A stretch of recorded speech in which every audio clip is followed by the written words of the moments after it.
Hello, today we'll be doing our presentation on Sprint. My name is Tiffany Reed and my other group members is Bala and also Eric Reed. We'll just start with the situation analysis of Sprint. Sprint is currently the third largest wireless network operator, and this was as of 2014.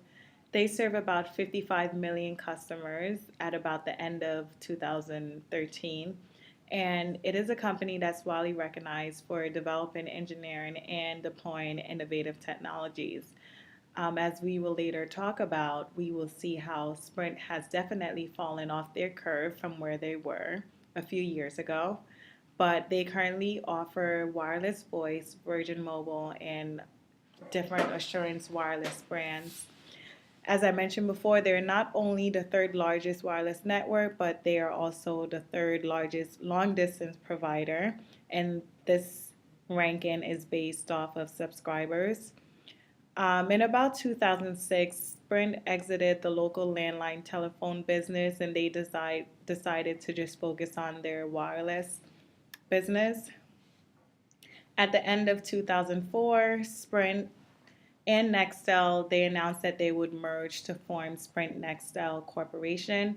Sprint then purchased 50.1% of Nextel. At the time, Sprint and Nextel was the third and the fifth lead-in provider in the US. This merger was approved on the condition that Sprint and Nextel was to provide wireless service via the 2.5 gigahertz bank within 4 years.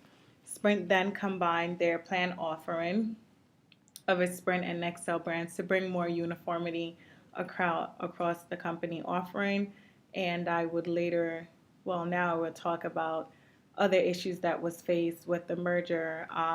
The integration process was definitely difficult due to the different network technology. This resulted in top Nextel executives leaving the company due to an unbridgeable cultural difference between the two companies. This turned out to definitely be a fiscal disaster for Sprint Nextel, and by 2008, the company wrote down about 30 billion of the 36 billion that they used to purchase Nextel back in 2005. This then wiped out about 80% of the value of Nextel since the time that it has been acquired. This reflected the depreciation in Nextel's goodwill since the date of the acquisition. Now I will talk about the acquisition by SoftBank Corporation. In 2012, the Japanese telecommunications company SoftBank announced that they would like to purchase 70% of Sprint Nextel. They later decided to purchase another 10%, which increased their ownership stake of 80% in Sprint. They decided to keep Sprint a separate entity, and they wanted to execute Sprint's plan to become an all LTE carrier by 2017. While the time that SoftBank decided to put a bid on Sprint, Dish Network actually placed a higher bid in 2013, and they later retracted that bid because they wanted to focus on acquiring Clearwire, which is also a wireless networking company, but they focus on warehouses and also businesses. Dish Network then retracted their bid for Clearwire, and Sprint actually decided to purchase Clearwire. SoftBank CEO, he already has a lot of plans on how they can improve Sprint, and their ultimate goal is to create the largest and fastest wireless network in the US. They also plan on lowering the data plan price for Sprint and to remain competitive with T-Mobile since they are actually offering the lowest prices right now. They also plan to make the network much more faster, more efficient by adding more cells and also providing broader coverage. Sprint can definitely benefit from the knowledge from SoftBank. They are definitely a leader within the mobile internet technology. This deal that was made nearly doubled Sprint's customer base of 96 million which also increase their greater purchasing power since within the future they do have a lot of plans of acquiring other companies to increase their brand. And now Bala will discuss the organizational issues that Sprint faced. Hi, this is Bala, and I'll be talking about the organizational issues faced by Sprint. So, Sprint had more organizational issues than anything else, and so in the next few slides, we'll be talking about some of the issues that happened during the transition of the company from one CEO to another, and we'll be discussing some of the key points that some of the key mistakes that they made in terms of their organizational structure and other issues related to that. So we'll start with when there was the Nextel merger that happened, like Tiffany mentioned before. So when that happened, the CEO of Sprint was not really able to compromise with the CEO of Nextel regarding his role, in the past and what would they'll be doing in the future. So this really resulted in a lot of issue, and then the problems were more on the business culture side. So and this also radiated from the top of the organizational level to the bottom, and like we learned in our class, leadership plays a major role in running a very efficient organization, and this was a major leadership issue that happened that prevented Sprint from being very efficient after the merger. So the priorities were really lost in translation, and consumers started really complaining about the poor customer service and also the lack of innovation, which again we will be talking a little bit more about when Eric starts talking about technological issues. So like it was mentioned before, July 2013, a little before July 2013, the merger happened, but in July 2013, SoftBank CEO, SoftBank is the organization that took over Sprint. Um, Mr. Sun basically loses his temper and clashes with Japanese bureaucrats regarding international trade issues. So what happened was the CEO basically called Sprint a loser in front of their current CEO in a public hearing. So, quote, basically what he said is, quote, without the correct leadership, even a company with capable managers and hardworking personnel will not be able to reach the top tier. And this is why he thought, he sometimes yells at Sprint executives. Now, he's a very emotional person from what we learned in the articles.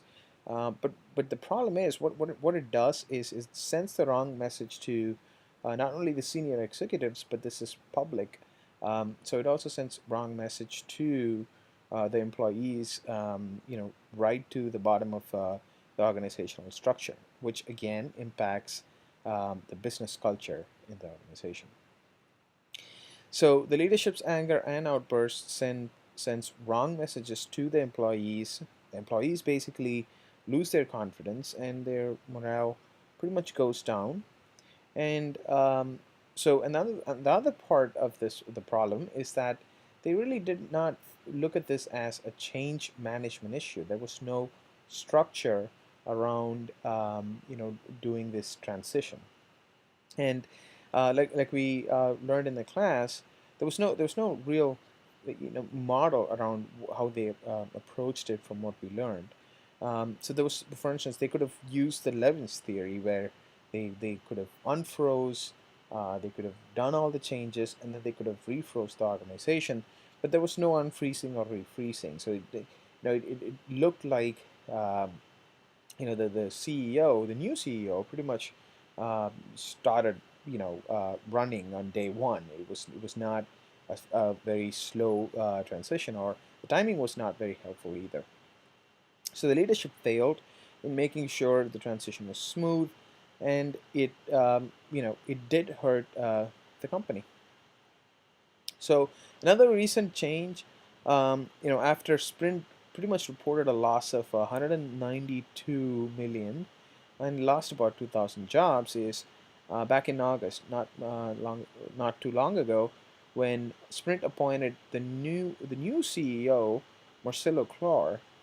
So he's the first foreign-born Latino CEO in the U.S. history, and organizational change experts believe that this will bring a positive impact to the company. And the CEO has plans to talk directly to the customers to engage Hispanic, you know, the market population. So Sprint pretty much tried to rehabilitate their tarnished image after the very distasteful merger with Nextel. They tried to offload it all to SoftBank, which also turned out to be a very bad experience. And organization very much relied on outside partners like Intel, ESPN, General Dynamics, Microsoft, HP, which really didn't help either.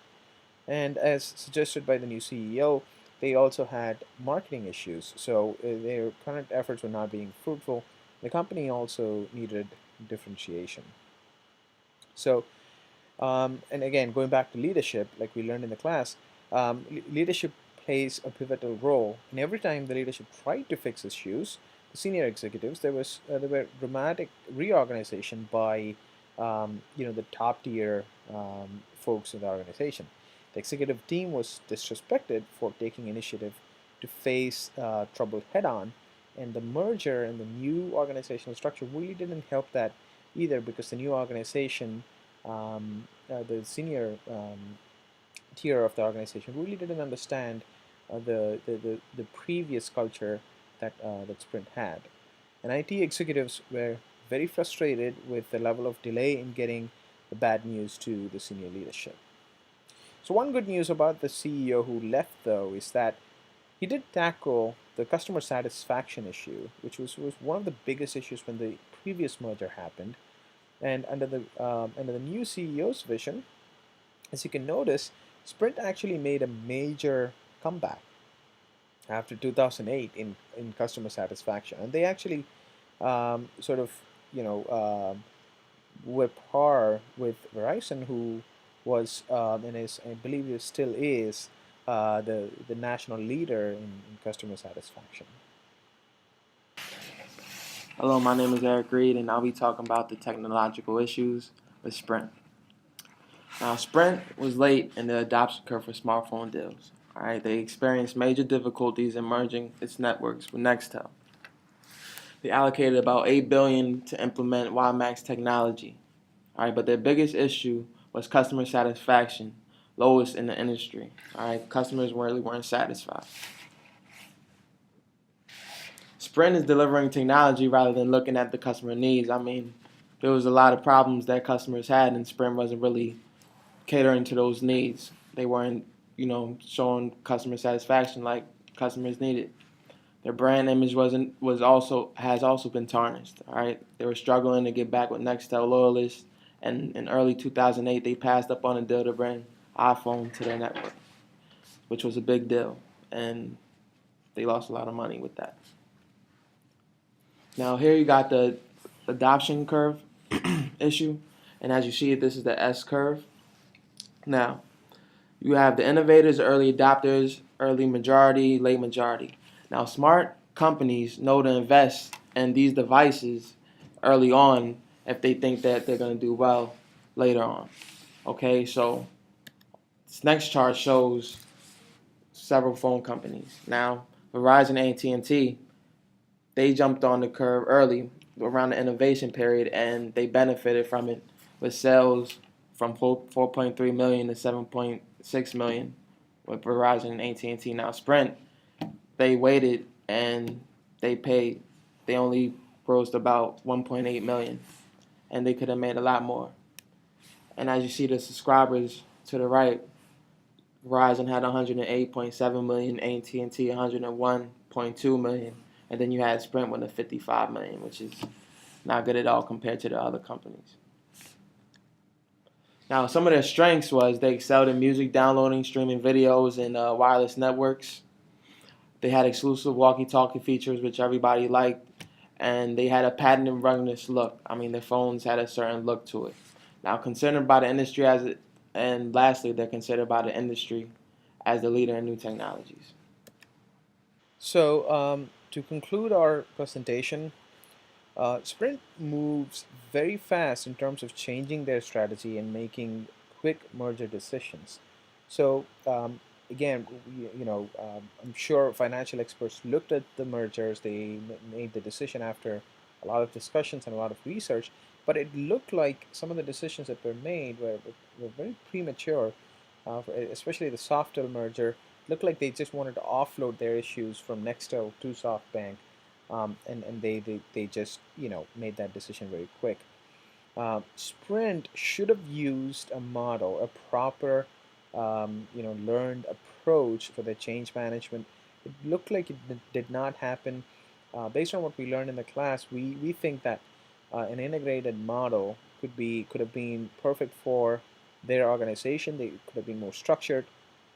Sprint should have been more careful in the past and should be very careful in the future in considering more mergers and acquisitions, and also should consider following a change model, preferably an integrated model like we said before, that also follows the Edgar Hughes' model of change in order to be, to make sure they are very efficient in moving forward in case they are thinking about more mergers in the future.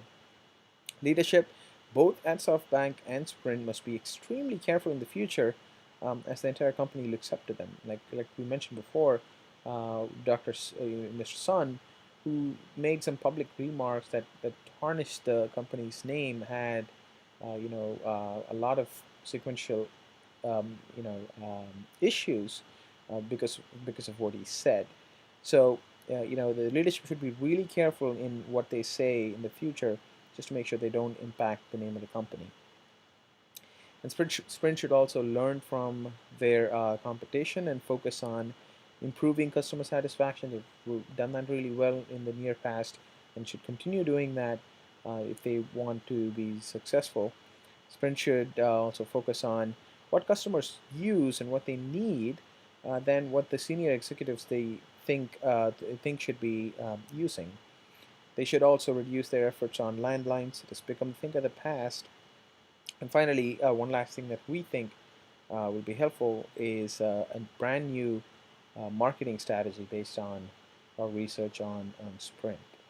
So that concludes our presentation, and thank you for listening, and also thank you, Professor, for a great semester.